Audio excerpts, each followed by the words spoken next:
In the news this week, a Home Office Minister fails to answer MPs' questions on the government's counter-extremism plans, the staggering extent of Britain's gambling losses is revealed, and ethical stem cells offer new hope for osteoporosis sufferers.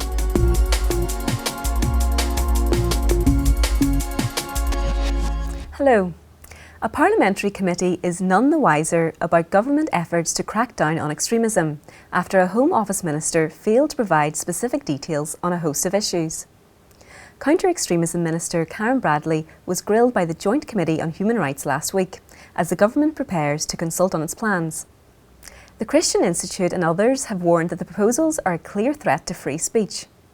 Bradley said it was yet to be decided whether controversial extremism disruption orders would be included, and gave a number of conflicting definitions for extremism. At the end of the hearing, Committee Chairwoman Harriet Harman concluded that MPs are still very much in the dark. Still, we don't know what civil orders are being talked about. We don't know what the sanctions are likely to be. We don't know what the definitions are. We have no specificity about the timetable in terms of when the consultation will start, how long it will be. We know there won't be a draft bill, but we really are none the wiser about anything else. Bradley did, however, confirm that the government wants to push ahead with plans to regulate out-of-school settings. She said under the plans it would be up to Ofsted to inspect any settings that have been reported to them, which could include Sunday schools. For more information on the counter-extremism issue and plans for out-of-school settings, visit our website. Prostitutes in England and Wales should not be criminalised for soliciting, and brothels should be legalised. That's according to the Home Affairs Committee, which has called on the government to immediately change existing legislation. Members also urged the government to delete previous convictions and cautions for prostitution. Committee Chairman Keith Vaz MP said he felt it was wrong for prostitutes to be penalised and stigmatised. The committee said it will consider evidence from other countries where the law has been relaxed. But a spokeswoman for the Coalition Against Trafficking in Women told BBC Radio 4's Today programme that human trafficking in New Zealand thrived following decriminalisation.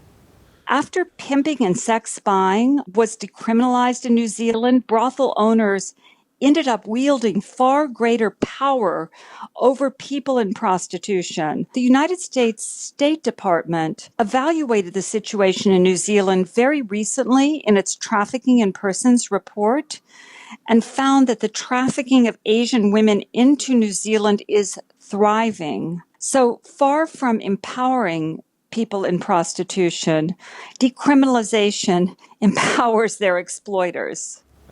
Britain's lost £12.6 billion to gambling last year, according to new data from the Gambling Commission.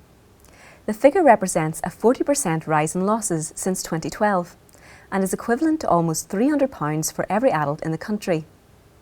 Controversial fixed odds betting terminals also took their highest financial toll to date, with gamblers losing a record £1.71 billion, 17% more than 2012. The unchecked expansion of the gambling industry in recent years has led to calls for a crackdown, with opponents citing a rise in mental health problems, family breakdown and crime. GamCare, a charity which helps people with gambling problems, has seen a 20% increase in calls to its helpline over the last 5 years. Divorce Online, a site which logs uncontested divorce petitions, has revealed that gambling is cited in 1 in 5 cases as a reason for the end of the marriage. And last year, the Metropolitan Police recorded an 11% rise in violent incidents at bookmakers. And finally, new treatments for osteoporosis and broken bones are in sight, after groundbreaking research using ethical stem cells. Researchers from the Universities of Glasgow and the West of Scotland found that vibrating adult stem cells at low frequency turns them into bone cells. They can then be implanted in a damaged area to aid repair. Currently, patients have to undergo painful surgery to remove bone from one area of the body and implant it into another. The scientist's technique induces adult stem cells taken from bone marrow or fat to turn into bone in a laboratory in around 28 days. Using this bone tissue could be less invasive and painful than a typical transplant, as it does not require operating first to remove bone. Adult stem cells are an ethical alternative to embryonic stem cells, which involve the destruction of human embryos. Well, that's all for this week. For regular updates and information on all of our stories, plus much more, visit our website at christian.org.uk. Until next time, goodbye.